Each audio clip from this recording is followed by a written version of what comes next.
5:58 a.m. Headlights flash. Crash. Mailbox number 4 bites the dust. This time I'm not fixing it. This time I'm building a trap. From my window, I watch the black SUV back away like nothing happened. Rhonda Glass, the tyrant in pearls and pantsuits, who crowned herself queen of the HOA. She has no idea she's messing with someone who designs disasters for Hollywood and knows exactly how to make them real. And honey, in Hollywood, we don't just make things that break. Sometimes we make things that break back. Drop a comment and tell me where you're watching from, and if you've ever wanted to teach a HOA Karen a lesson, because trust me, this story is about to get wild.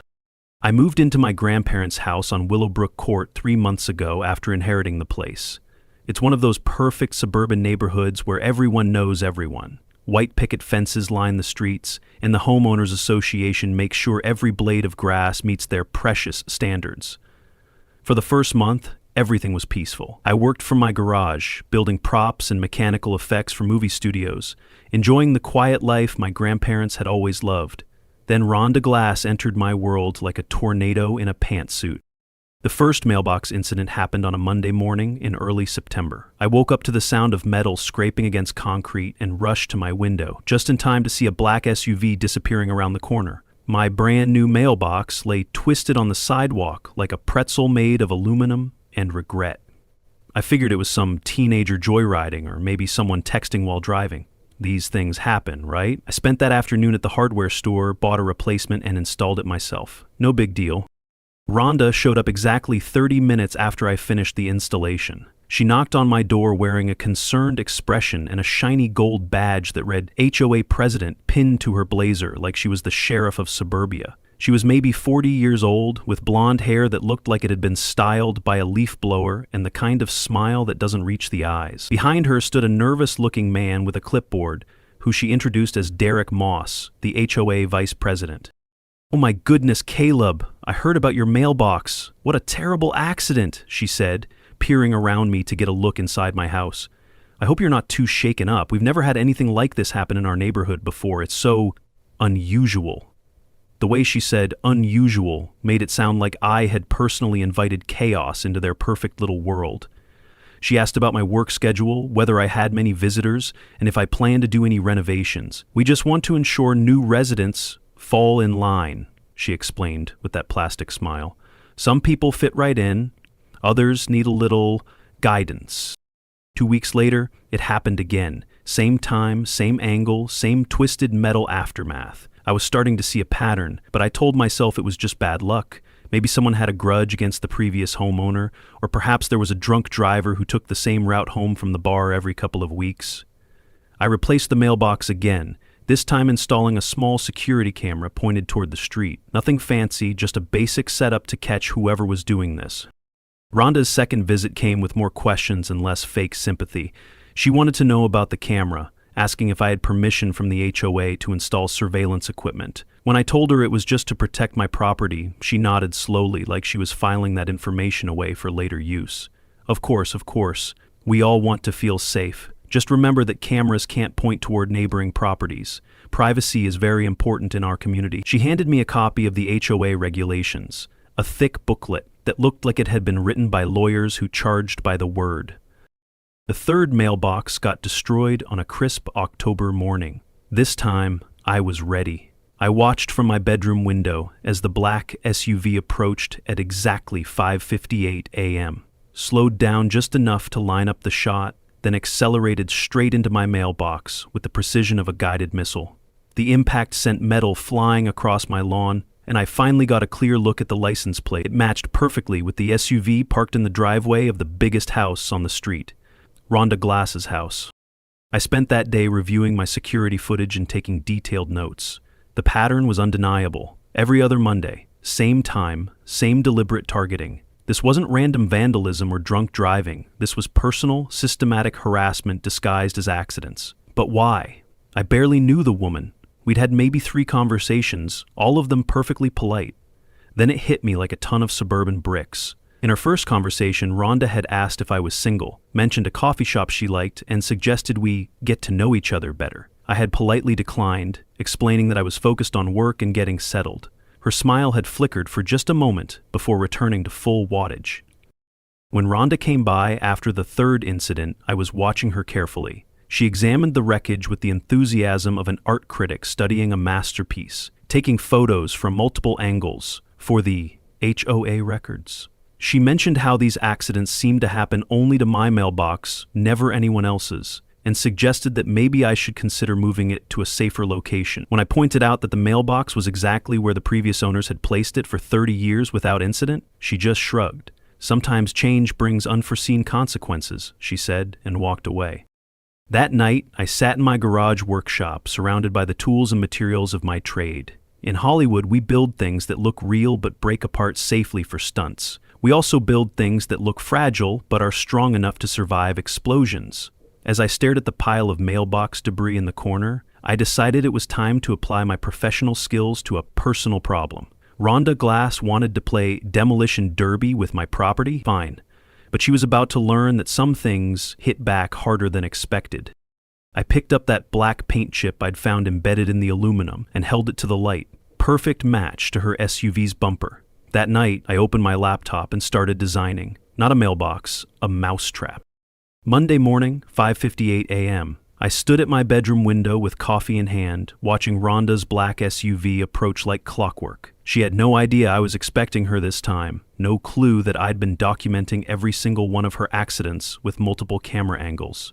The impact played out exactly as I'd predicted. Deliberate approach, brief pause to line up the shot, then full acceleration into mailbox number 5. The sound of crushing metal echoed through the sleeping neighborhood, and I watched her SUV back away from the scene like a hit-and-run driver fleeing the crime scene. But this time was different. This time, I had everything on video. Crystal clear footage of Rhonda Glass, HOA president and self-appointed neighborhood dictator, deliberately destroying my property with the precision of someone who'd done this before. A lot. I had her license plate, her face behind the windshield, and the unmistakable body language of someone who thought they were untouchable. She was about to learn how wrong she was. 30 minutes later, right on schedule, she knocked on my door. This time, she didn't bother bringing Derek or wearing her concerned citizen mask. She stood on my porch like she owned the place, that gold HOA badge glinting in the morning sun, her blonde hair perfectly styled despite the early hour. "Caleb, honey, we need to talk," she said, pushing past me into my living room without waiting for an invitation. "This situation with your mailbox is becoming quite concerning." "Concerning how?" I asked, genuinely curious to see where this was going. She settled herself on my couch like she was holding court, smoothing her blazer and fixing me with the kind of stare that probably worked on the previous victims.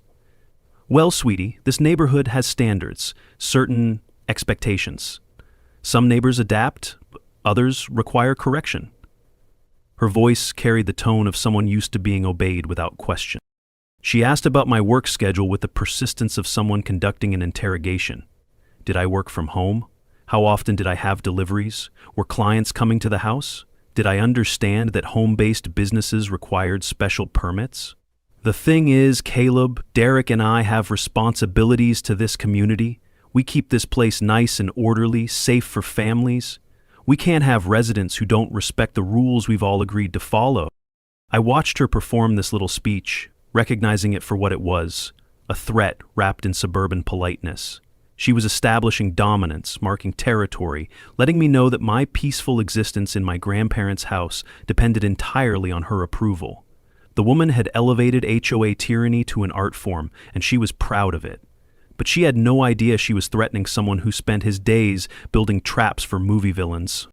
When she finished her monologue about community standards and mutual respect, I nodded thoughtfully. "You know what, Rhonda? You're absolutely right. Standards are important. Consistency matters. People should get exactly what they deserve." Something in my tone made her pause, but she recovered quickly, flashing that plastic smile and standing up to leave. "I'm so glad we understand each other," she said, heading for the door. "Oh, and Caleb, you might want to consider moving that mailbox to a safer location. These accidents seem to happen only to yours, and we wouldn't want someone to get hurt." The casual cruelty in her voice was breathtaking. She was openly admitting to the destruction while simultaneously threatening to escalate if I didn't comply with her unstated demands. After she left, I spent the morning reviewing the HOA regulations she'd given me. It was a masterpiece of bureaucratic language designed to give the board unlimited power over residents' lives. Vague phrases like community standards and aesthetic harmony could be interpreted any way the leadership wanted. Grass couldn't exceed 3 inches in height. Paint colors had to be approved neutral tones. No unauthorized signage, no modifications without permission, no activities that might disturb the peaceful enjoyment of others. I called my neighbor Betty Chambers, the 70-year-old widow who lived next door and had become my unofficial guide to neighborhood politics.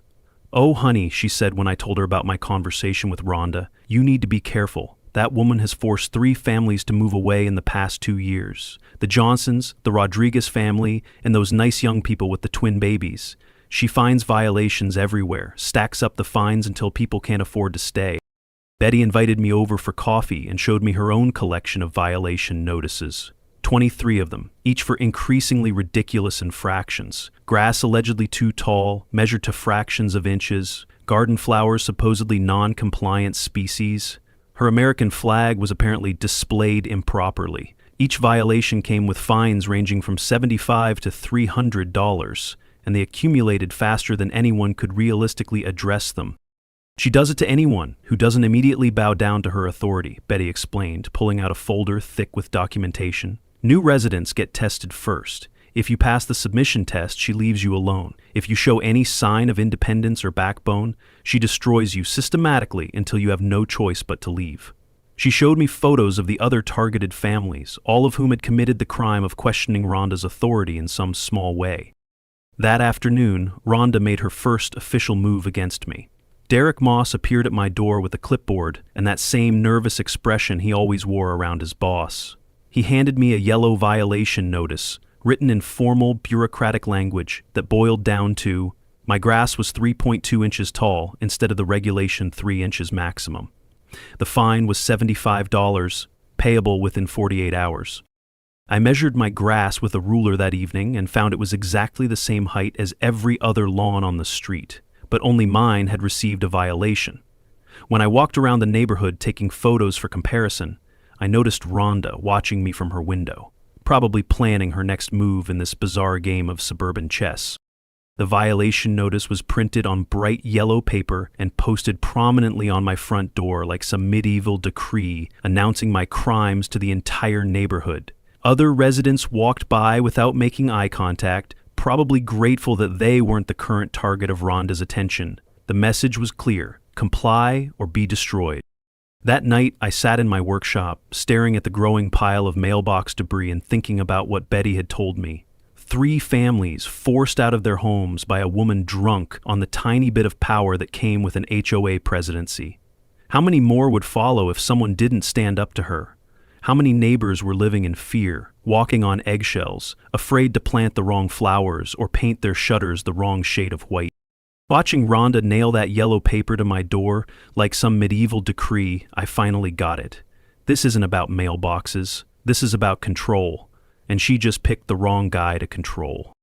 The yellow papers started appearing on my door like clockwork. Every Tuesday morning, Derek Moss would show up with his clipboard and nervous smile, posting another violation notice while Rhonda supervised from her SUV parked across the street. It was psychological warfare disguised as municipal bureaucracy, and they had turned it into a science. By the end of week 2, my front door looked like a crime scene bulletin board. 5 violation slips in one morning.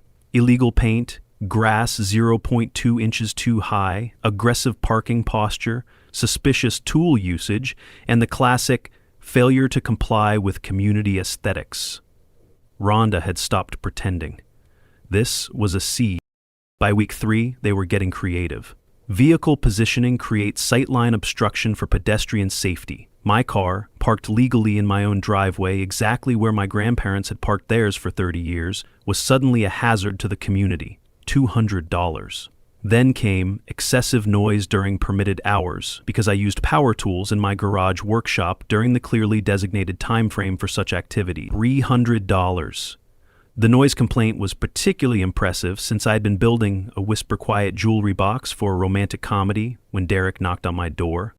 I started documenting everything with the thoroughness of someone who builds special effects for a living. Photos, timestamps, measurements, recordings, I had comparison shots showing my grass was identical to my neighbor's, paint samples proving my white was exactly the same white as approved houses, decibel readings from my workshop that were quieter than a normal conversation. None of it mattered. Rhonda had weaponized the HOA regulations into a personal destruction system, and she was just getting started.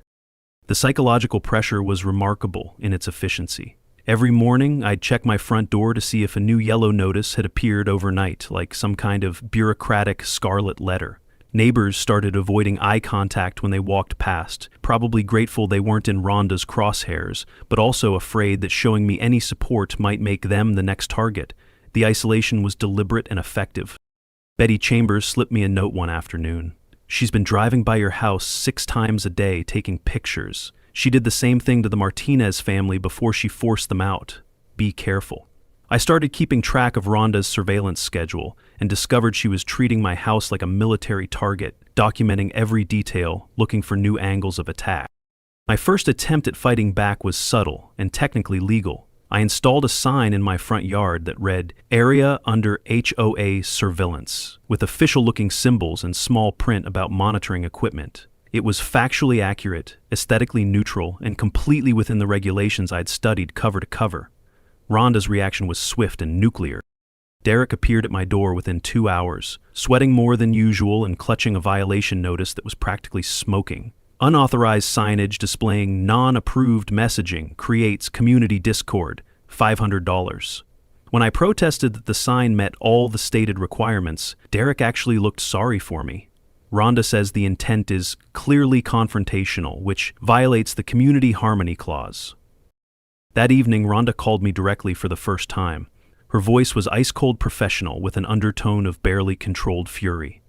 "Caleb, sweetie, I think we need to clarify something.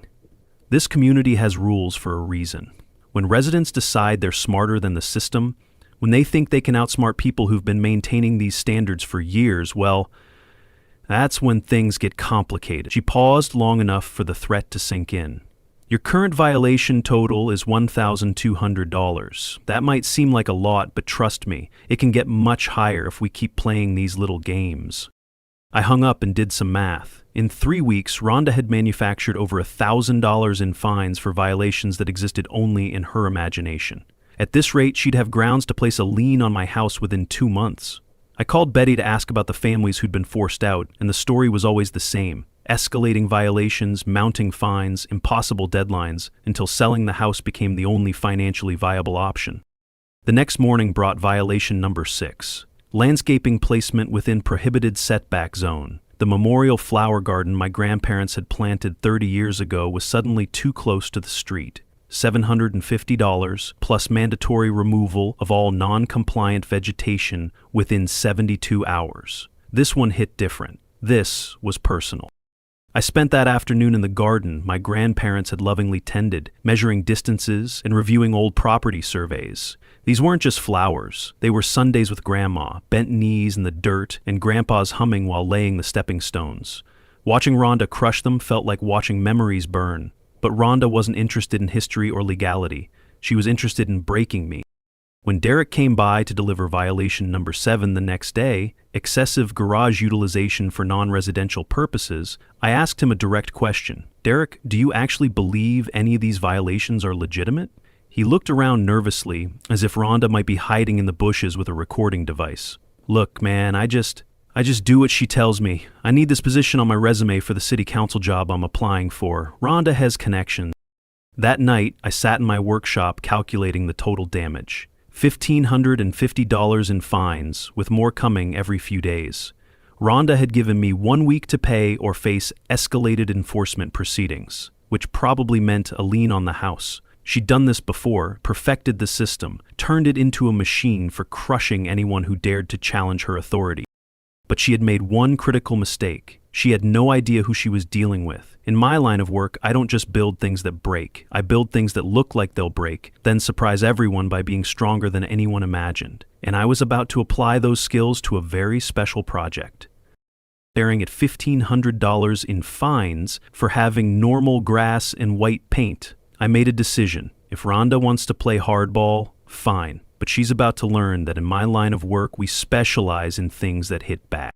The memorial garden was my grandparents' pride and joy. Every spring, Grandma would spend hours tending the roses they'd planted together. 30 years of careful cultivation creating something beautiful for the whole neighborhood to enjoy. Grandpa had laid each stepping stone by hand, creating gentle pathways between the flower beds so visitors could walk through and appreciate the different varieties. It was a testament to their love for each other and their commitment to making their little corner of the world more beautiful.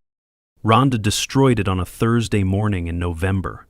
I watched from my kitchen window as she arrived with Derek in tow, both of them carrying measuring devices and clipboards like they were conducting some kind of official survey. She walked straight into the garden, wearing her most business-like expression, pointed at various plants while Derek scribbled notes, then began systematically trampling through the flower beds, not by accident, not due to clumsiness, with deliberate, methodical precision. She crushed the antique roses that had survived 3 decades of Michigan winters. She scattered the memorial stones Grandpa had placed to mark the anniversary of their wedding. She ground Grandma's favorite daffodil bulbs into the mud with her designer heels, all while Derek documented the property line violations she was allegedly discovering. When I ran outside to confront them, she looked up from the destruction with that same plastic smile she'd worn during our first meeting. "Oh, Caleb, we're just conducting the mandatory inspection I mentioned in your violation notice. These plantings are clearly within the prohibited setback zone, which is a serious safety issue for emergency vehicles." She gestured at the crushed roses like they were toxic waste. "I know it's disappointing, but regulations exist for everyone's protection." The casual cruelty in her voice was breathtaking. She was destroying 30 years of love and care while lecturing me about community safety. I knelt among the destroyed flowers, my hands shaking with anger as I picked up pieces of broken memorial stones. That night, I stared at the garden from my window, unable to sleep. I opened a new tab to look up how to forfeit a house to the HOA. I even drafted a resignation letter from the property. I was tired, beaten. Rhonda had not just destroyed a garden, she had ripped out the last piece of home I had left. Then I saw it, Grandpa's old gardening book, sitting untouched on the shelf. I opened it to a page dog-eared and faded, and tucked between 2 brittle leaves was a note in his handwriting. It said, "We don't plant roses for today. We plant them so someone else can sit in the shade tomorrow." I sat down on the floor. For the first time since this war began, I cried. But not because I lost hope, because I remembered why I started. "These roses were 30 years old," I said, my voice barely controlled. "My grandparents planted them together. They've been here longer than half the houses in this neighborhood." Rhonda just shrugged, already filling out another violation notice. "Property violations don't have sentimental exceptions, honey. Rules are rules." Derek looked genuinely uncomfortable for the first time since I'd met him. He kept glancing at the destroyed garden, then at Rhonda, then back at his clipboard like he was trying to disappear into the paperwork. When I asked him directly if he thought this was necessary, he mumbled something about following established procedures and refused to make eye contact. The man was a coward, but at least he knew what they were doing was wrong. For landscaping violations, plus immediate removal of all non-compliant vegetation, Rhonda announced, handing me another yellow notice. "You have 72 hours to clear everything and reseed with approved ground cover. Failure to comply will result in additional fines and possible legal action." She surveyed the destruction with satisfaction, like an artist admiring her masterpiece. That afternoon, Betty Chambers came over with tears in her eyes. She'd watched the whole thing from her window and recorded it on her phone. "Honey, she's gone too far this time. That garden was registered with the Neighborhood Historical Society. Your grandmother gave tours to garden club visitors from 3 different counties. Everyone loved those roses." Betty showed me the video she'd taken, clear footage of Rhonda deliberately destroying plants while claiming to measure property lines. I spent the evening in the ruins of my grandparents' garden, trying to salvage what I could. Some of the bulbs might survive if I replanted them quickly. A few rose bushes could potentially be saved if I cut them back severely and hoped for the best. But 30 years of careful cultivation, of shared memories and quiet Sunday mornings spent weeding together was gone forever. Because one woman couldn't tolerate anyone existing outside her control. The violation total had reached $2,300. Rhonda had given me one final ultimatum: pay in full within 7 days or face foreclosure proceedings. She'd done this dance before, knew exactly how to push people past their breaking point, how to make staying fight cost more than leaving quietly. But She had miscalculated badly this time. I called in sick to work and spent the next 3 days in my garage workshop designing something special. Not just a mailbox replacement, but a statement, a line in the sand, a trap disguised as surrender. I sketched designs, calculated load-bearing requirements, ordered materials from suppliers who specialized in Hollywood-grade construction. If Rhonda wanted to escalate this war, I was ready to give her a battle she'd never forget.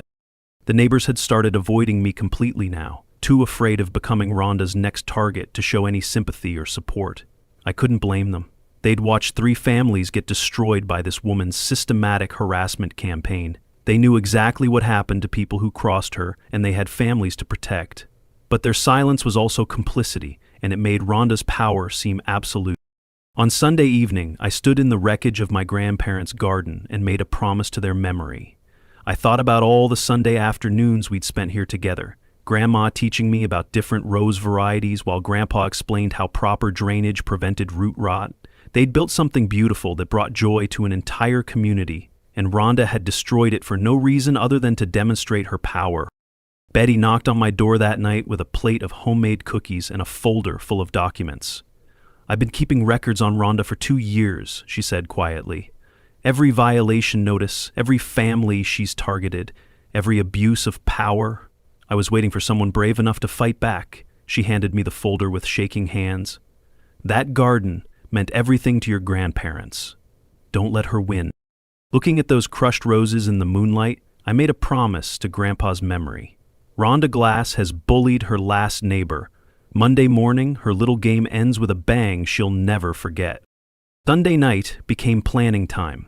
I spread blueprints across my workbench like a general preparing for battle, calculating stress loads and impact resistance while the rest of Willowbrook Court slept peacefully. In Hollywood, we build 2 kinds of props, things designed to break spectacularly and things designed to survive explosions. I was about to construct the ultimate example of the second category.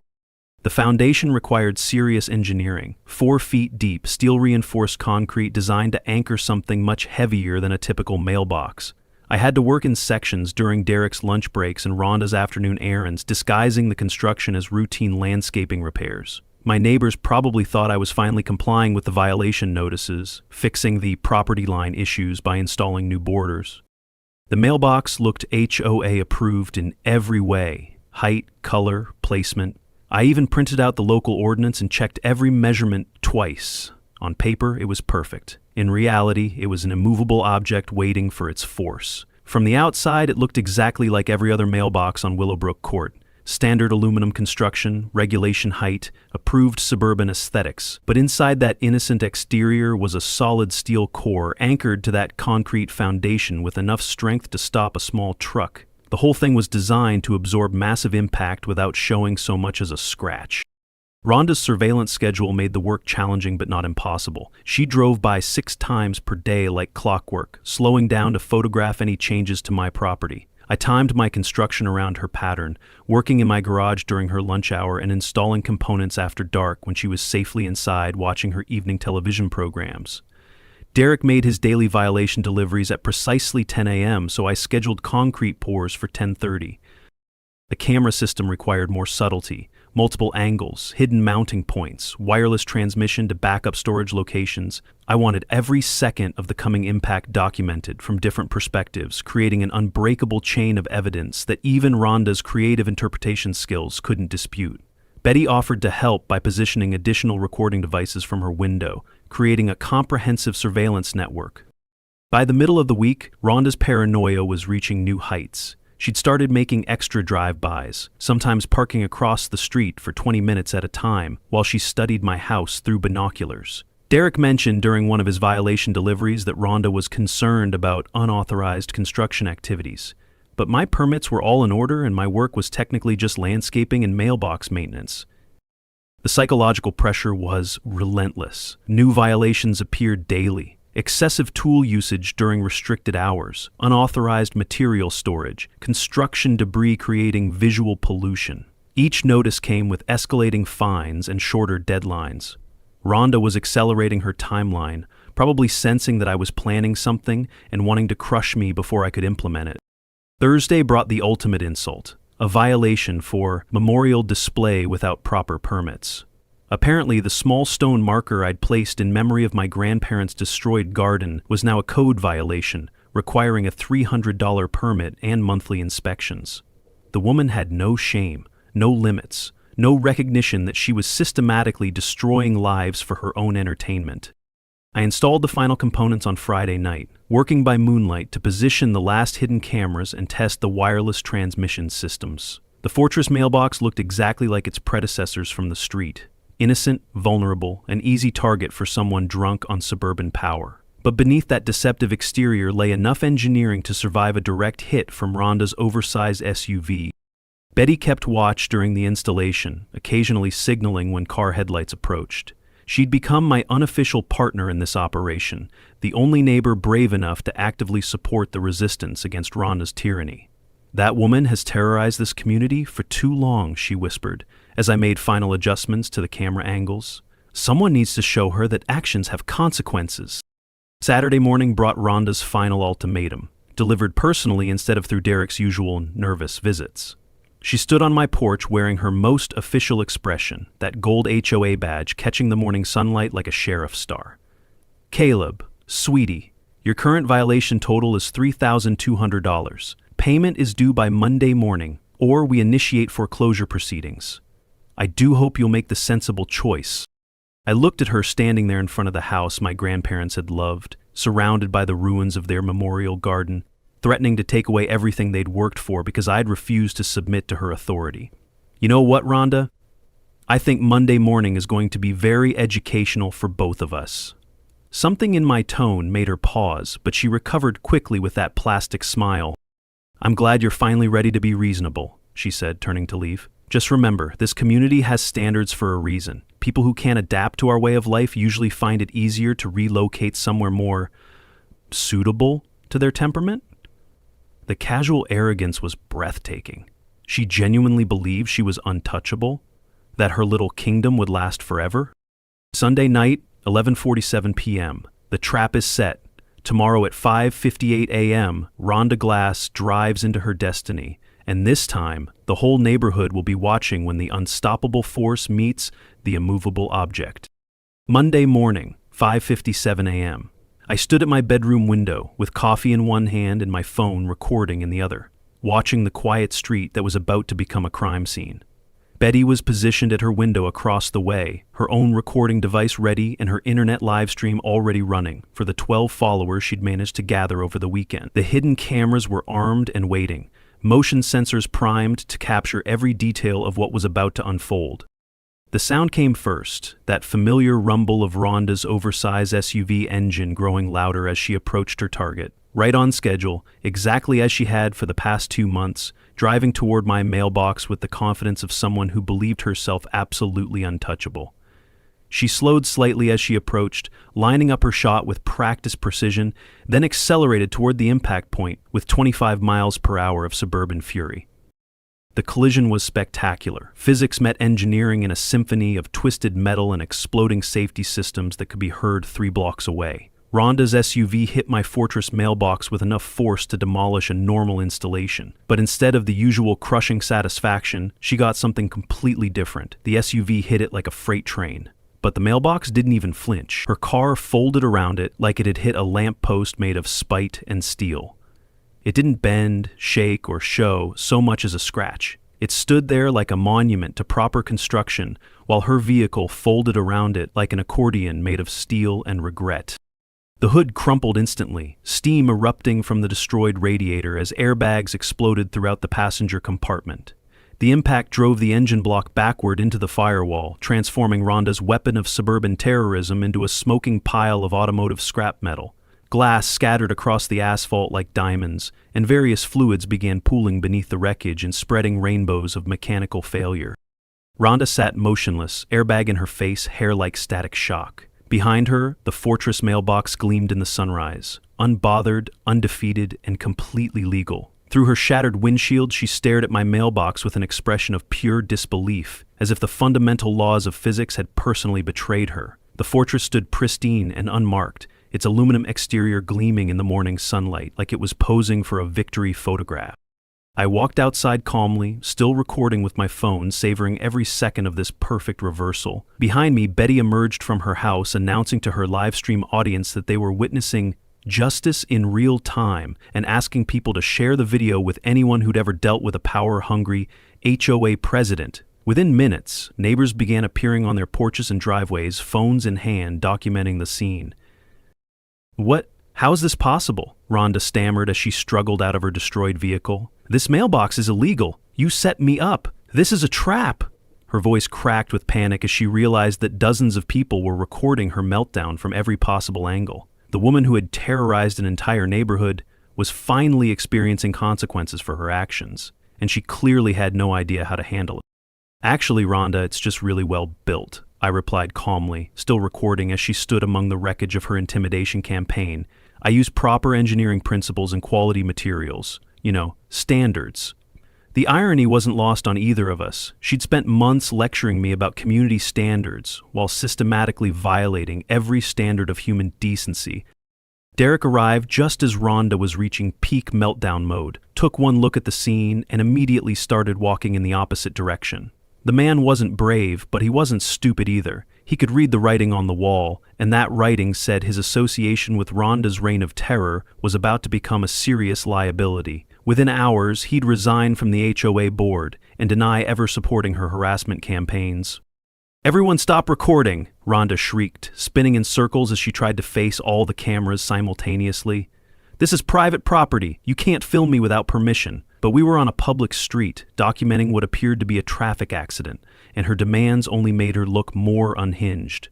Several neighbors who'd never spoken to me before approached to offer witness statements and additional video footage. Betty's live stream was attracting viewers faster than she could count them. Comments were flooding in from people sharing their own HOA horror stories, praising the mailbox justice, and asking for technical specifications on fortress construction. The hashtag #MailboxRevenge started trending in our metropolitan area within the first hour, and local news stations began reaching out for interviews. The evidence was overwhelming and undeniable. Multiple camera angles showing deliberate targeting, systematic property destruction, and now the spectacular consequences of Rhonda's own actions. She'd created a perfect documentation of her own downfall, complete with witnesses, recordings, and a smoking pile of automotive evidence that no amount of creative interpretation could explain away. "You know what, Rhonda?" I said as emergency responders began arriving to deal with the wreckage. "I never wanted this war. I just wanted to live peacefully in my grandparents' house. You started this with the first mailbox. I'm just finishing it." The woman who'd destroyed 30-year-old memorial gardens and forced families from their homes was finally facing someone who refused to be intimidated. As the tow truck hooked up Rhonda's crumpled SUV, I realized something beautiful. For the first time in months, the neighborhood was completely silent. No engine noise, no threats, no fear, just the sound of justice being served, with a side of twisted metal.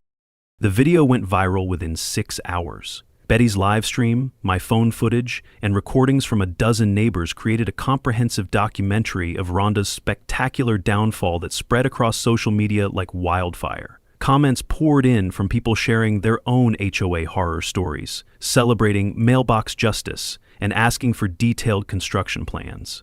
Local news stations picked up the story by evening, running segments titled "HOA President's Mailbox Meltdown" and "Suburban Justice Served." Rhonda's insurance company denied her claim within 48 hours. Deliberately ramming a vehicle into a stationary object wasn't covered under any policy they'd ever written, and the video evidence made their decision appealingly simple. She was facing the total loss of her vehicle, medical bills from airbag injuries, and the growing prospect of civil lawsuits from every family she'd previously harassed. Her kingdom was crumbling faster than her SUV's front end. The neighborhood emergency meeting was called for Friday evening, and the community center hadn't seen crowds like this since the 1980s. Residents who'd been terrorized into silence for years finally felt safe to speak publicly about Rhonda's systematic abuse of power. Betty presented her carefully documented evidence of harassment campaigns, showing the pattern of targeted violations, escalating fines, and forced relocations that had driven out 3 previous families. "He fined us $2,000 for having the wrong mailbox color," testified the Williams family, who'd painted their mailbox the exact same blue as 4 other houses on their street. When we showed her the identical colors, she said ours was aggressively blue and threatened to foreclose if we didn't pay within a week. Similar stories emerged from every corner of the room, painting a picture of systematic intimidation disguised as community governance. The Martinez family had been forced to cut down a 50-year-old oak tree because Rhonda claimed it violated sightline regulations, despite the fact that it had been there decades before the subdivision existed. The Johnsons had lost their house over alleged excessive children's noise violations when their twin toddlers played in their own backyard during permitted hours. Every story followed the same pattern: manufactured violations, escalating pressure, and economic destruction. Rhonda made one final attempt to maintain control, arriving at the meeting with a briefcase full of legal documents and threats. She claimed I'd built an illegal booby trap designed to cause her harm, demanding investigations into conspiracy charges and property damage claims. Her performance was epic in its desperation, but the room full of her former victims wasn't buying it anymore. They'd seen behind the curtain, and the wizard was just a petty tyrant with a gold badge. The vote of no confidence was unanimous. 47 households voted to immediately remove Rhonda from all HOA positions, revoke her authority to issue violations, and install new leadership dedicated to actual community service instead of personal power trips. Derek had already resigned via email, citing philosophical differences with current board direction and a sudden need to focus on his city council campaign. Betty Chambers was elected as the new HOA president by acclamation, promising to run the organization according to common sense principles and genuine community benefit. Her first official act was revoking every violation notice Rhonda had issued in the past 2 years, canceling all associated fines, and establishing an appeals process for residents who felt unfairly targeted. The transformation was immediate and dramatic. Within a month, Rhonda's house went on the market. She couldn't afford to stay without a vehicle, and the social isolation was complete. Former allies distanced themselves, neighbors crossed the street to avoid her, and the local grocery store had banned her after she screamed at teenage employees about conspiracy theories. She'd become a pariah in the community she'd once ruled through fear. That mailbox? It's more than steel now. It's proof that when you plant roots deep and build strong, no tyrant, no matter how golden her badge, can uproot what's right.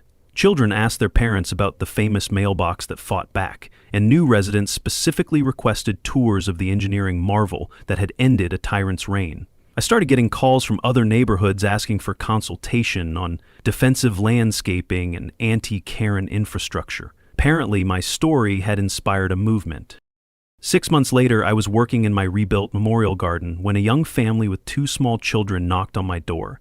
They'd just moved into Rhonda's old house and wanted to meet the neighborhood legend who'd liberated their new community from suburban tyranny.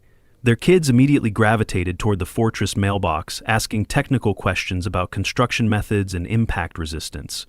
"Can you teach us how to build one?" the father asked, gesturing toward my engineering masterpiece. Our last neighborhood had an HOA president who made Rhonda look reasonable, and we want to be prepared if it happens again. I realized that Rhonda's legacy wouldn't be the fear and intimidation she'd preferred, but rather a community educated about standing up to bullies and building things strong enough to survive their attacks. Betty's new HOA board focused on actual community improvement, organizing block parties, maintaining common areas, and mediating neighbor disputes with common sense instead of violation notices. Property values increased for the first time in 3 years, families with children started moving in instead of fleeing, and Willowbrook Court became the kind of neighborhood my grandparents had always envisioned. I still start most mornings with coffee at my bedroom window, but now I'm watching children walk to school safely instead of monitoring for incoming suburban warfare. The memorial garden blooms again each spring, visited by neighbors who remember my grandparents and appreciate the story of resilience it represents. Sometimes justice doesn't knock politely. Sometimes it arrives with the sweet sound of crumpling metal and the sight of a bully finally getting exactly what they deserve. The fortress mailbox stands guard over our peaceful street, gleaming in the morning sunlight, a permanent reminder that bullies only stay in power as long as good people remain silent. And in our neighborhood, the age of silence is officially over. Drop your stories in the comments if you've ever dealt with a neighborhood tyrant. And remember, sometimes the best defense is just building something stronger than the person trying to tear you down. QA stories, where reality feels like fiction and fiction wishes it was this juicy. hit that like before the next bombshell drops.